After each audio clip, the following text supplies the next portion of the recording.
बिस्मिल्लाहिर्रहमानिर्रहीम, अस्सलाम वालेकुम। अभी थोड़ी देर पहले मैंने एक वीडियो देखी, ये साथ साथ आप देख रहे हैं।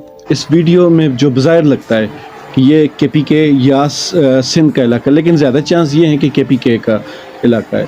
और जिसने वीडियो शेयर की थी उसने ऊपर लिखा हुआ था कि ये शायद बेनज़ीर इनकम सपोर्ट प्रोग्राम का हिस्सा हैं और वो पैसे लेने आएंगे। ये अलग चीज़ है, चाहे वो किसी भी मकसद के लिए आए हों, चाहे किसी भी ज़रूरत के तहत आए हों, या ये पाकिस्तान का कोई सा भी इलाका हो, इस चीज़ से फ़र्क नहीं पड़ता। फ़र्क ये पड़ता है कि ये इंसान है जो किसी काम से आई हैं ख़वातीन, दूसरे नंबर पर वो ख़वातीन है, तीसरे नंबर पर वहाँ पे कोई भी जो स्टाफ है वो मेल सारे स्टाफ हैं, फीमेल स्टाफ कोई भी नहीं। और जो मेल स्टाफ है, जो एक पुलिस वाला है, वो औरतों के ऊपर डंडे बरसा रहा है। शायद वो जोर से ना मार रहा हो, डरा रहा हो, लेकिन किसने हक लिया किसी भी औरत को डराने का? ये जो रवैया है, आए दिन आप देखते हैं पुलिस वाले जिस तरह 9 मई के वाक़यात में पेंटों की जिपें खोल खोल के औरतों को दिखा रहे थे। तो ये सारी चीज़ें, और अभी कुछ दिन पहले एक और लाहौर में इस तरह का वाक़या हुआ था। और पुलिस की इस तरह की बहुत सारी जो चीज़ें वो अब बहुत ज़्यादा काबिल एतराज़ होती जा रही, बहुत ज़्यादा जो एक हद होती है वो उससे बढ़ती जा रही। बहरहाल ये मैं सबकी बात नहीं कर रहा, बीच में कुछ लोग होते हैं अच्छे भी होते हैं, लेकिन ये जो रवैया है इस पे नोटिस लेना बहुत ज़्यादा ज़रूरी है। अगर चंद लोग हैं, मैं एक मुस्बत सोच रखने के हिसाब से कह रहा हूँ, अगर चंद लोग हैं तो उन पे जब तक आप सख्ती नहीं करेंगे, आप उनको स्ट्रिक्ट होकर उनके ऊपर आप कानूनी कार्रवाई नहीं करेंगे, तो तब ये चीज़ बढ़ेगी। मेरा मानना ये है, अच्छाई को बढ़ने के लिए बहुत मुश्किल पेश आती, लेकिन बुराई ऐसे चुटकियों में बढ़ती। इस वजह से बुराई जब भी देखें, और ये हमारा इस्लाम भी कहता है कि बुराई को जब भी देखें उसको डिस्करेज करें, उसको आप हौसला शिक नहीं करें।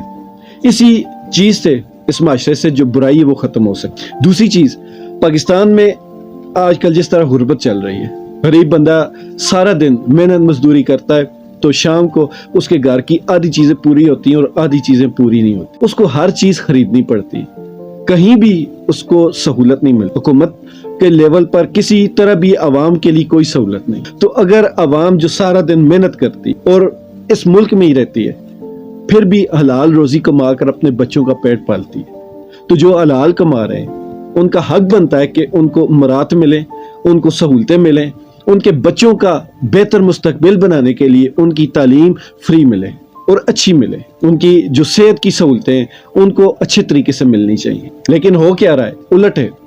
हमारे यहाँ जो मेहनत करता है, जो गरीब है, जो मुस्तहिक है, वो तो हर चीज़ खरीदता है, लेकिन जिसके पास दौलत है, जिसके पास पैसा है, उसको हर चीज़ हुकूमत फ्री देती है। जिसकी सैलरी पाकिस्तान में सबसे ज़्यादा कम है, उसको हुकूमत कुछ भी नहीं देती, उसका कोई फ़ायदा नहीं करती। और जिसकी सैलरी इस मुल्क में सबसे ज़्यादा है, उसको हुकूमत बहुत सारी मुराद देती, फ़ायदे देती। तो मैं इनडायरेक्टली अगर ये कहूँ कि इस मुल्क में जो गरीब लोग हैं वो बड़ों को पाल रहे हैं, तो ये बेजान होगा। इस मुल्क के जितने भी गरीब हैं वो दिल के खुले हैं, असल शहंशाह वो हैं, और जितने भी अमीर हैं वो दिल के इतने तंग हैं कि उनको अपने मुल्क के हालात नजर आ रहे हैं। इस वक्त मुल्क डिफॉल्ट के बिल्कुल करीब खड़ा हुआ। तो ऐसी सूरत हाल में इन लोगों को थोड़ी सी भी ये हया नहीं आती कि हम अपनी जेब पे कंट्रोल करें, इस मुल्क के फायदे के लिए हम अपनी सैलरियाँ कम करवाएं, हम मराद कम करें। इनसे इनकी जो जाती गाड़ियां हैं, आप उनमें क्यों नहीं सफ़र करते? आप अपनी जेब से पेट्रोल क्यों नहीं डलवाते? आप अपनी जेब से बिजली, गैस और टेलीफोन का बिल क्यों नहीं भरते? एक गरीब आदमी 8 घंटे ड्यूटी करता है, वो उस ड्यूटी के बाद अपने जो घर का जितना भी खर्च है वो निकालने के बाद अपना फ़ोन, बिजली, गैस, घर का और पानी का हर चीज़ का जो बिल होता है वो पे करता है। तो आप ऐसे कौन से नवाब हैं, या आप ऐसे कौन से कंट्री से आए हैं कि आप हर सहूलत चाहते हैं? आप भी इसी गरीब मुल्क के रहायशी हैं जिस मुल्क में आम गरीब आदमी एक रोटी को तरसता है। हमें यह बताया जाता है कि जो यूरोप और अमेरिका है वहाँ सहूलतें होती हैं।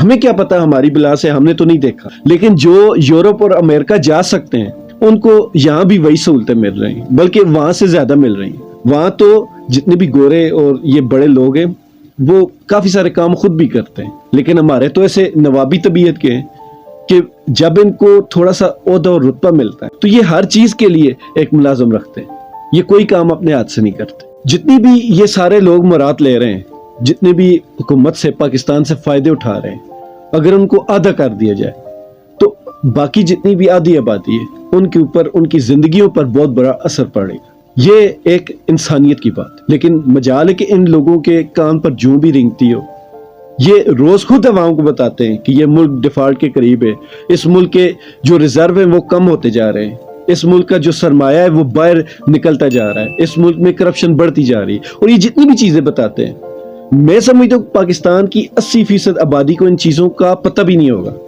کہ یہ کون سی زبان میں بات کر رہے ہیں۔ تو جن چیزوں کا عوام کو پتہ ہی نہیں ہے وہ چیزیں عوام برداشت کرتی ہے، اور جن چیزوں کا ان کو پتہ ہے وہ ان کے کانوں پر جوں تک نہیں رینگتی۔ یہ مجال ہے کہ اس چیز کا نوٹس لیں، مجال ہے کہ اس چیز پہ ان کا دل کوڑے کہ ہم عوام کو کیا بتا رہے ہیں اور عوام پہ وہ گزر رہی ہے، اور اس کے بدلے میں ہم کیا کیا اس ملک سے لوٹ کر لے کے جا رہے ہیں۔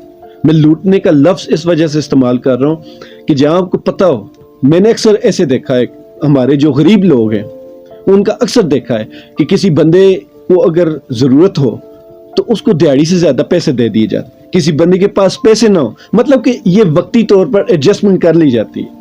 لیکن مجال ہے کہ کبھی ان بڑے افسروں نے، بابوؤں نے یہ سوچا ہو کہ اس مہینے کی ہم سیلری نہیں لیتے، اس مہینے ہم اپنی گاڑی پہ زیادہ خرچ کریں گے، اپنی ذاتی گاڑی استعمال کریں گے، ذاتی پیٹرول استعمال کریں گے۔ لیکن نہیں، الٹا کیا ہوتا ہے، ان کو اگر فرض کریں 100 لیٹر پیٹرول ملتا ہے تو یہ اس میں سے بھی کوشش کرتے ہیں کہ اس کو ہم 150 کر لیں، اس میں سے بھی اگر 100 لیٹر یہ استعمال نہ کریں، 50 ہو تو یہ 50 لیٹر کے الگ سے جو بلز ہوتے ہیں وہ بنا کر حکومت سے وصول کرتے ہیں۔ مطلب کہ یک نہ شد یک نہ دو شد۔ میں چھوڑنے کی بات کر رہا ہوں، لیکن ہمارے بابوؤں کی ذہنیت کیا ہے کہ وہ چھوڑنے کی بجائے جو ان کا بچت ہو جاتی ہے اس سے بھی وہ الگ سے بل بنوا کر وہ حکومت سے وصول کرتے ہیں اپنی جیب میں ڈالنے کے۔ تو جب تک اس ملک میں اوپر سے آپ کنٹرول نہیں کریں گے، نیچے والوں کا بھلا کبھی بھی نہیں ہو سکتا۔ اور یہ میرا مطالبہ ہے کہ اس چیز کو سیریسلی سوچا جائے۔ اس ملک میں اگر آپ نے غریبوں کا واقعی خیال رکھنا، اور یہ یقین کریں جب تک اس ملک میں غریب پستا رہے گا، لوگوں کے حق آپ کھاتے رہیں گے، تو اس ملک میں کبھی بھی برکت نہیں آئے گی۔ یہ میں نے سب سے بات کی ہے، چاہے کوئی بڑا ہے چاہے کوئی چھوٹا ہے۔ ہمارے یہاں ہوتا یہی ہے کہ جو چھوٹا ہے وہ چھوٹے لیول کی زیادتی کرتا ہے، اور جو بڑا ہے وہ بڑے لیول کی زیادتی کرتا ہے۔ تو اس ملک میں سب کو اپنے گریبان میں جھانکنا پڑے گا، تبھی جا کر یہ ملک ٹھیک ہوگا۔ خوش رہیں، ایمان والی زندگی پائیں۔ اللہ تعالی ہم سب کا حامی نہ